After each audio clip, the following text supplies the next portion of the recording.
Salut à tous les amis, j'espère que vous allez bien. Alors, pas d'informations FC Barcelone aujourd'hui, on va plutôt évoquer la performance des joueurs du Barça contre l'Espagne, puisqu'aujourd'hui les joueurs espagnols affrontaient donc le Costa Rica pour leur premier match de Coupe du Monde. Un peu plus tôt dans la journée, on constatait que l'Allemagne de Ter Stegen, qui n'était pas titulaire d'ailleurs, a perdu contre le Japon, donc grosse surprise avec la défaite également de l'Argentine un peu plus tôt dans la compétition.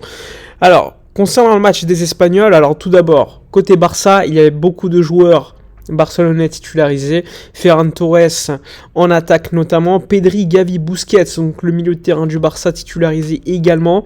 Puis également, sans oublier Luis Enrique comme étant le coach et toute cette école Barça, Jordi Alba latéral gauche et évidemment Dani Olmo formé à la Masia qui était titularisé devant, donc beaucoup de joueurs Barça dans cette équipe. Ansu Fati lui était donc sur le banc lors du début du match, tout comme Eric Garcia. Donc un régal, cette équipe d'Espagne a été régalée lors de ce match contre le Costa Rica. Bon, en face c'était le Costa Rica, c'était pas non plus la grande folie. Mais bon, c'est quand même quelque chose de compliqué de mettre des gros scores en Coupe du Monde et je pense qu'il ne faut jamais le sous-estimer. Franchement, très étonné, encore une fois, de la performance très élevée montrée par les joueurs du Barça lors de ce match. Pedri, bon, comme d'habitude, au bout de 2 minutes, le mec peut avoir déjà fait 2 passes décisives, qui est un joueur exceptionnel. Il n'y a plus besoin de le présenter, Pedri. Gavi a été très bon, d'ailleurs, à l'honneur sur le premier but de Dani Olmo, donc une magnifique passe, même si elle a un petit peu dévié, l'intention était là, et ensuite ça a déroulé avec un grand Pedri, un Busquets de haute qualité, un Jordi Alba très étonnant, Jordi Alba qui a été passeur et qui a même provoqué un penalty qui a été transformé d'ailleurs par Ferran Torres qui a marqué donc. Franchement, un régal. Une première mi-temps, beaucoup de plaisir pris. Et lors de cette première mi-temps, je voyais ça sur Twitter. Un tweet qui représente exactement ce que je pense. C'est-à-dire que la différence entre ce qu'on voit à Barcelone et avec la sélection espagnole, c'est que les milieux de terrain ne jouent pas pour les ailiers. Là, les ailiers jouent pour les milieux de terrain. On le voit avec un Dani Olmo et un Ferran qui sont attirés par l'axe, mais qui systématiquement cherchent beaucoup les milieux de terrain pour qu'il y ait beaucoup de protagonisme. On voyait Gavi et Pedri se régaler entre les lignes. Alors qu'à Barcelone, on donne le ballon à Ousmane Dembélé, Ansu Fati, Ferran Torres ou Rafinha, et vas-y, faites la différence, et au centre, il y a Lewandowski. Ça, c'est quelque chose qui m'a quand même éclaté aux yeux, on va dire. Je sais pas si vous êtes d'accord avec ça, mais pour moi, c'est clair. C'est clair que ce qu'on voit avec la sélection espagnole, d'ailleurs, quand on voit un Busquets très bon, c'est pas un hasard, même si en face, relativisons, c'était le Costa Rica. Et avec Busquets, on a tendance à tomber dans le fait de dire qu'il est très fort face aux faibles et faible face à l'intensité des grosses équipes. Et ça, pour moi, c'est la réalité. Même si, on le voit encore aujourd'hui, lorsque Busquets est entouré de joueurs, on va dire, avec un profil qu'il maîtrise, jeu de position, pressing très haut sur le terrain, et en face, peu d'adversité, il est dans un fauteuil, il s'amuse, c'est trop facile pour lui. Donc encore une fois, ça c'est ce qu'on a constaté lors de cette première mi-temps contre le Costa Rica en Coupe du Monde pour l'Espagne.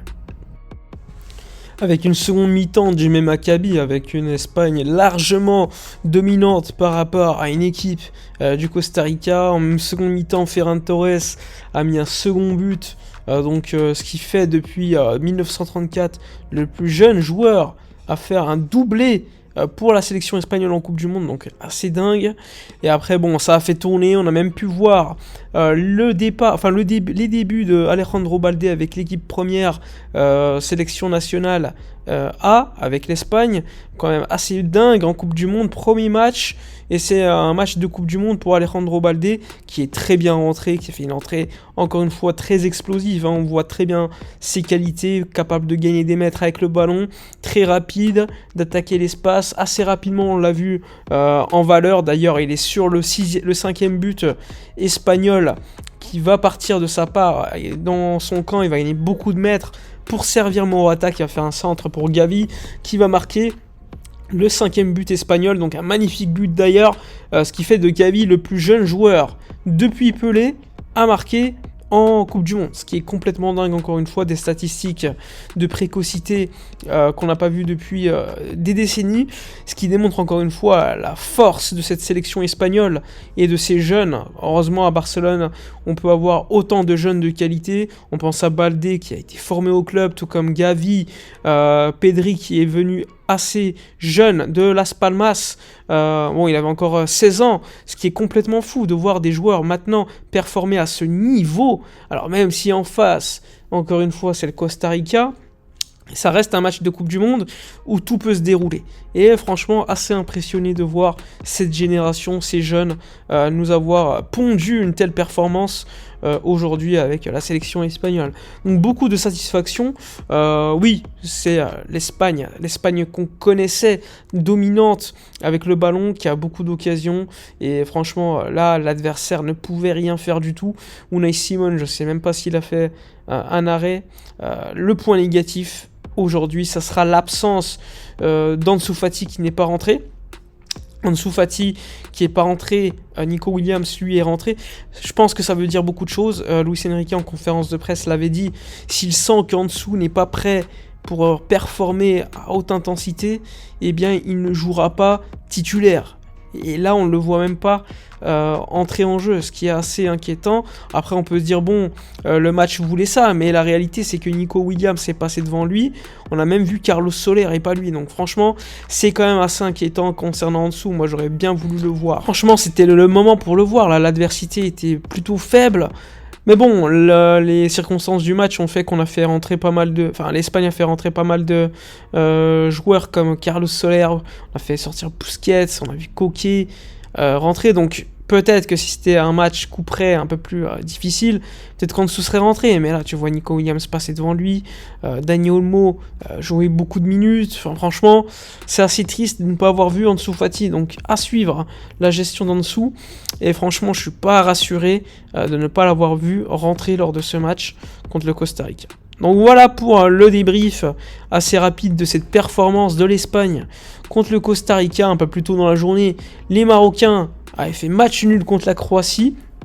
Un résultat plus qu'honorable, hein. Bon match des Marocains face à une Croatie qui a fait une meilleure seconde mi-temps quand même.